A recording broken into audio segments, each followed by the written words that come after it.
Assalamualaikum warahmatullahi wabarakatuh. Selamat pagi semuanya. Waalaikumsalam Bu. Waalaikumsalam. Pagi Bu.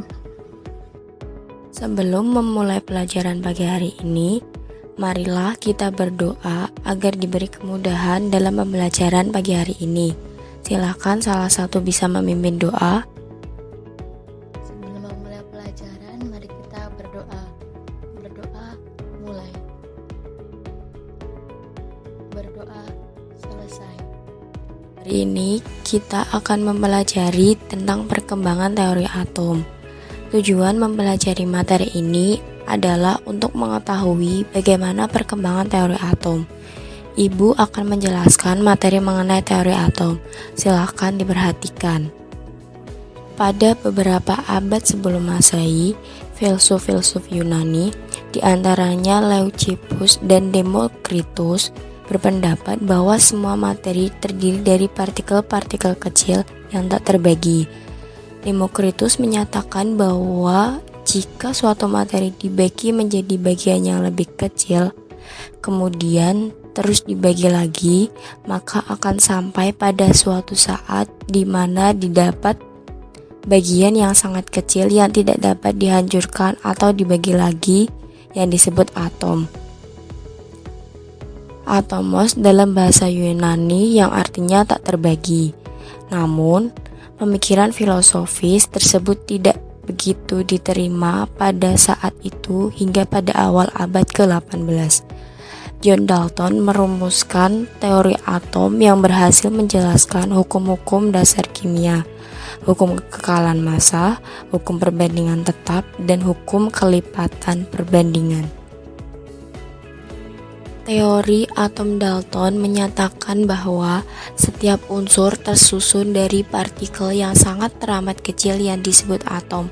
Semua atom dari satu unsur yang sama adalah identik. Namun, atom unsur satu berbeda dengan atom unsur-unsur lainnya. Atom dari satu unsur tidak dapat diubah menjadi atom dari unsur lain melalui reaksi kimia. Atom tidak dapat diciptakan ataupun dimusnahkan dalam reaksi kimia. Senyawa terbentuk dari kombinasi atom-atom dari unsur-unsur yang berbeda dengan rasio atom yang spesifik. Teori atom Dalton ini memberikan gambaran model atom seperti model bola pejal atau model bola biliar. Tahun 1897, J.J. Thomson melakukan eksperimen dengan sinar katoda. Eksperimen tersebut menunjukkan bahwa sinar katoda terdefleksi atau terbelokkan oleh medan magnet maupun medan listrik. Hal ini menunjukkan bahwa sinar katoda merupakan radiasi partikel yang bermuatan listrik. Pada eksperimen dengan medan listrik, sinar katoda terbelokkan menuju ke arah kutub bermuatan positif. Hal ini menunjukkan bahwa sinar katoda merupakan radiasi partikel bermuatan negatif. Selanjutnya, partikel sinar katoda ini disebut sebagai elektron. Penemuan elektron ini kemudian mengacu pada kesimpulan bahwa di dalam atom terdapat elektron yang bermuatan negatif. Menurut model atom Thomson, elektron bermuatan negatif tersebar dalam bola bermuatan positif seperti model roti kismis, di mana kismis-kismis adalah elektron-elektron dan roti adalah bola bermuatan positif. Pada tahun 1911, Ernest Rutherford melakukan eksperimen menembakkan partikel alfa yang merupakan partikel bermuatan positif pada lempeng emas tipis. Ia menemukan bahwa sebagian besar partikel-partikel alfa tersebut melewati lempeng emas. Namun, ada sebagian yang mengalami pembelokan bahkan terpantulkan.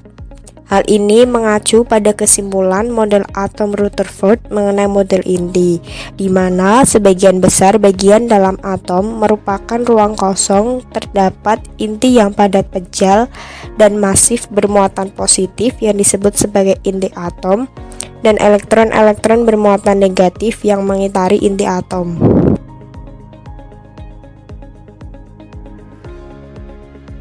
Tahun 1913, Niels Bohr mengajukan model atom untuk menjelaskan fenomena penampakan sinar dari unsur-unsur ketika dikenakan pada nyala api atau tegangan listrik tinggi.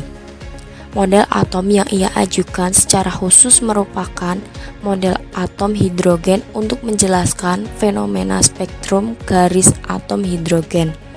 Bohr menyatakan bahwa elektron-elektron bermuatan negatif bergerak mengelilingi inti atom bermuatan positif pada jarak tertentu yang berbeda-beda, seperti orbit planet-planet mengitari matahari. Oleh karena itu, model atom Bohr disebut juga model tata surya.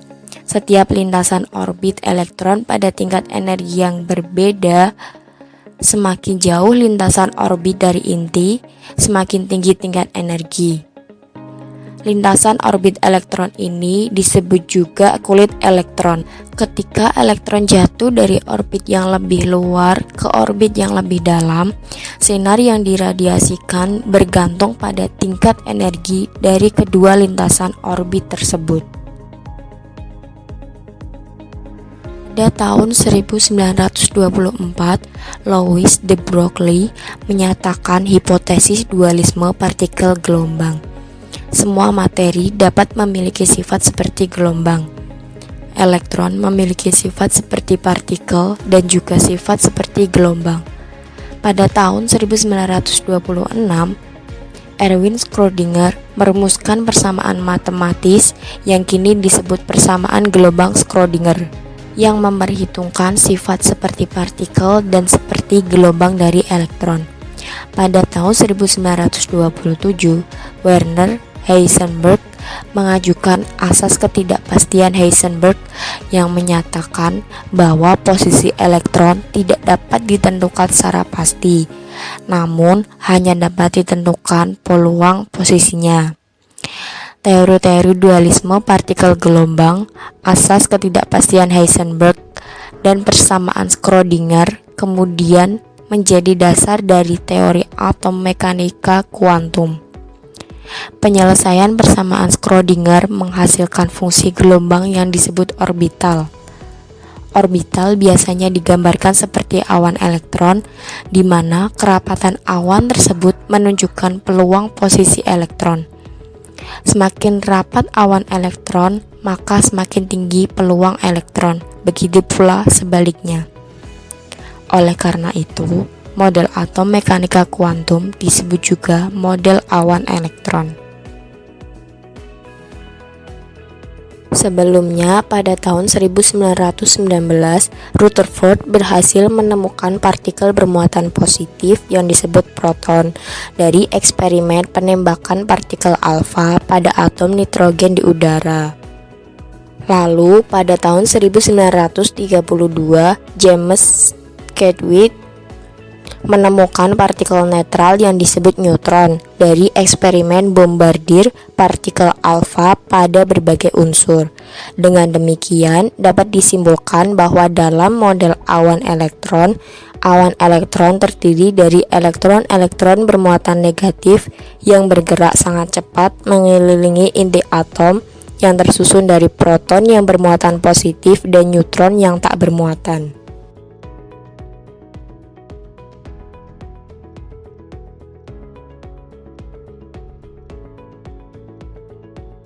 Dari penjelasan yang sudah Ibu paparkan, apakah ada pertanyaan?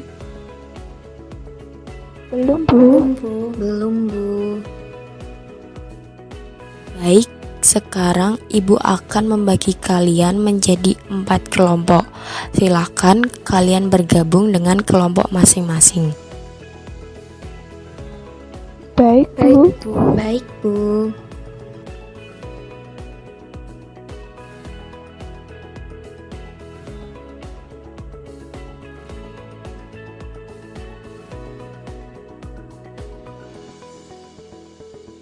Terima kasih kalian sudah membentuk dan bergabung dengan kelompok masing-masing.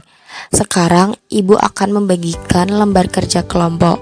Silakan dikerjakan bersama-sama selama 30 menit. Setelah kalian mengerjakan dan berdiskusi bersama, nanti Ibu akan memberikan soal dan dikerjakan secara mandiri ya, agar Ibu bisa mengevaluasi sampai mana pemahaman kalian pada materi hari ini. Baik, Bu. Baik, Bu.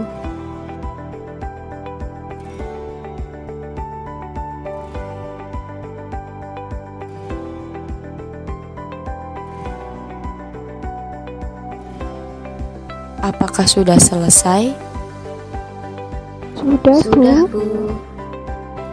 Baik, Ibu akan memberikan soal sebagai bahan evaluasi kalian ya. Silakan dikerjakan secara mandiri. Silakan keluarkan selembar kertas. Ibu akan mendektekan soalnya satu persatu dan langsung dikerjakan secara mandiri ya. Baik, Bu. Baik, Bu.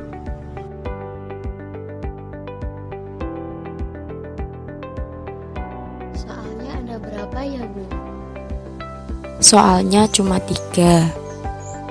Bisa dimulai ya. Baik, Bu. Baik, Bu. Soal nomor 1. Siapakah penemu elektron, inti atom, proton, dan neutron? Silakan bisa dikerjakan 10 menit ya. Baik, Bu.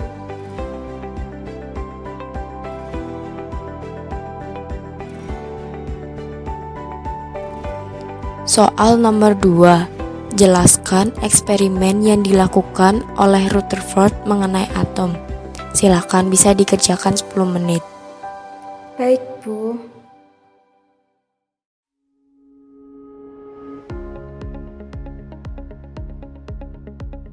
Soal nomor 3.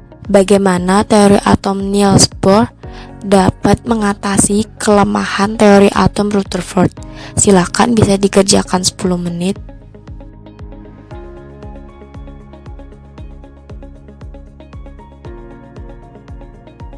Sudah selesai, silakan bisa dikumpulkan di Ibu. Baik, Baik, Bu. Bu.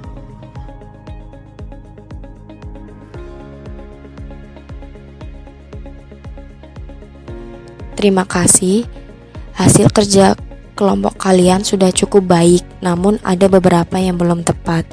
Selamat kepada kelompok 3 yang mendapatkan nilai sempurna. Untuk kelompok lain yang masih ada kesalahan, sudah Ibu beri tanda di lembar kerjanya masing-masing dan bisa melihat lembar kerja kelompok 3 untuk mengetahui yang benar seperti apa. Pertemuan hari ini Ibu cukupkan. Silakan ditutup dengan berdoa agar apa yang diperoleh pada pelajaran hari ini bisa bermanfaat dan menjadi berkah. Berdoa selesai. Baik, sekian dari saya. Terima kasih atas perhatiannya. Wassalamualaikum warahmatullahi wabarakatuh. Waalaikumsalam, Bu.